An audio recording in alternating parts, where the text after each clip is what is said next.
in attendance for that one. Here's Perk on LeBron James.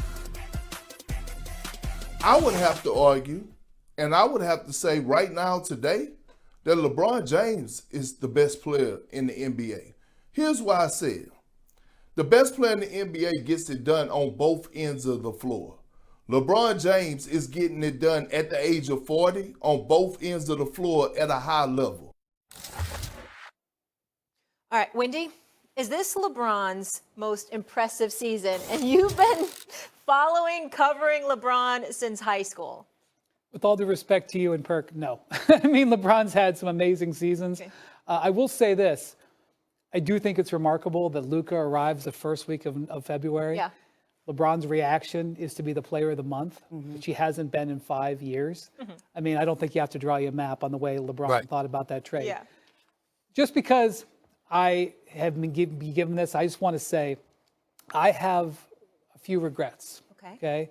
One of my regrets is in 2017-18, which was the last year LeBron played in Cleveland, that I didn't vote for LeBron for MVP.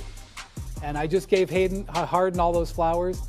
Harden won the MVP that year, and I voted for him for MVP.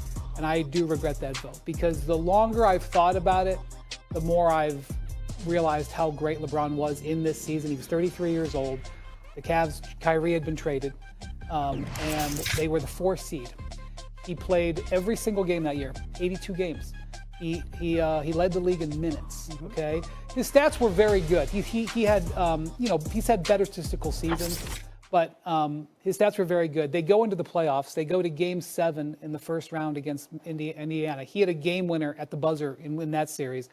They get to the next round where they play the top-seeded Raptors. He destroyed them, blew them up. And hit Tweet Casey loses his job because of it. Yes, and hit a game winner in that. And again, I say a game winner. I'm not talking about with 7 seconds left. I'm talking about shots at the buzzer. Hit a game winner in that series.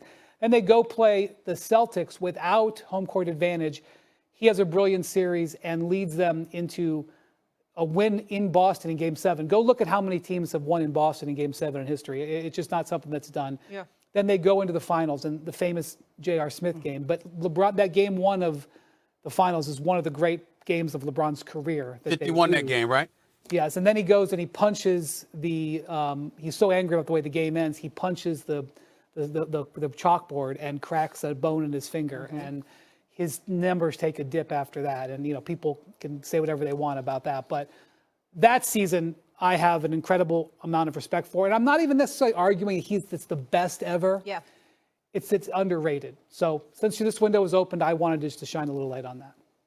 How about the season of his first championship in Miami? After losing to Dallas and then coming back the next year, averaging 27, once Dwayne Wade gave him the mantle and said, yo, this is yours. This is your team. We can't win without you. I take that into consideration as well. But I get where Perk is coming from. I don't believe this is his best season. I think we've seen him be absolutely phenomenal in other seasons. But I get where Perk is coming from because you're thinking about the changes that have taken place. Anthony Davis being who he is, having to evolve your game around that, then him being traded, Luka Doncic coming on board, and then having to step it up because of that. In that regard, a different player, different style. Not to mention the fact that Luka didn't have his legs out under him as of yet. And then you see them collectively elevating themselves defensively. I get where Perk is coming from.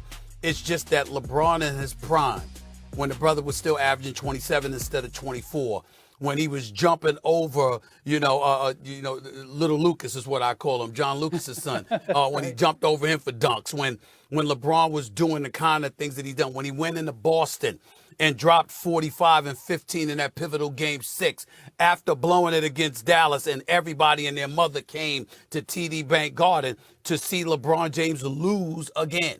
This is what we were thinking. Man, you messed up against Dallas in the finals, and then here you are again on a cusp of getting bounced out by Boston with KG and Paul Pierce and Ray Allen and Rondo and all of them brothers. They smelled blood. Doc Rivers is coaching them. They thought they had him, and LeBron looked like a man possessed. You walk through the hallways in Miami for the longest time. They had LeBron bent over, eyes looking like a man possessed, just in another stratosphere, and played like it. Those moments, that was a moment in the season, but throughout the season, He had been exceptionally well that year. So I'm not going to say this year is his best, but I do understand where Perk is coming from. Not only do I see where Perk is coming from, I emphatically agree with him. Because all of those moments that you just mentioned, what was he not then? He wasn't 40. And I don't want to out anybody here, but I would like to believe that we are all in our 40s. And the thing to me that's most impressive 50s. about LeBron is not just, there you go, and looking good too, Stephen A. You better claim that. I'm 50 years old. Yeah. The thing is, it's not even just that his numbers have largely preserved over the last 5 to 6 years. In fact, I think he's shooting better this year. Maybe he's having his best statistical shooting year ever. Arguably. It's the idea that he's even available at this age. Because when we talk about the greats and their declines and the age of their decline, you could just look at Hakeem Olajuwon or Kobe Bryant or Shaq. Why did they see those sharp declines towards the end of their careers? Because they weren't available, because of injuries, right? Expand it beyond the NBA. Peyton Manning, Ken Griffey Jr., Albert Pujols, these Hall of Famers, these legends who saw these declines. Why? Because of injury. The man's played in 55 games. His minute usage is really on par where it's been for the last 5 to 6 years. The idea that this man at 40 years old is even available to play, and not only playing, but also keeping those numbers up. I think that, to Wendy's point, because you're absolutely right. Like, when you said that earlier, I looked into the season a little bit more. I remember the Kyrie stuff, and I think that it will go down as one of the greatest individual performances that we've ever seen. He quite literally put that team on his back. But when I think about this season, I think about efficiency, adaptability, his ability and knack for staying on the court despite his old age. When we talk about ageless wonders, and Tom Brady always comes to mind, and that's fair and that's fine. And he is always, I think, going to be the gold standard, although I think that LeBron's coming for him. It's the level that he's playing at. When we expect that we're going to see Steph Curry playing into his 40s, and I assume that we are, you know what Steph doesn't play? Defense. LeBron James purely being able to be on the court night in and night out, and the way he has preserved his body to be available for his team makes this, in my opinion, whatever happens from here on out, championship aside, the most impressive season that he's ever had, because he's doing it at 40 years old, and no one's done it to this level, other than Tom Brady, that we've ever seen. Well, listen, if he's holding the trophy at the end, let's revisit that. Because if that's, because, you know, the season isn't complete. I will say something with Stephen A. Those 3 years in Miami, after the first year, the whole first year, he was just off. He's still mad he didn't win the MVP that year. That year, I don't take it back. Derrick Rose won the MVP. He earned the MVP. A lot of people think he should have won 5 in a row. I'm not one of them. I would give him the 2018 MVP. Those 3 years in Miami, Stephen A., his second, third, and fourth years there, especially his fourth year there, because you know you've talked about how Dwayne was really on one leg that year, and he carried them in. That was LeBron's athletic peak. That was his athletic peak. He was never more dominant physically than he was those years. Miami got the best of that. But you know what else happened? They taught him.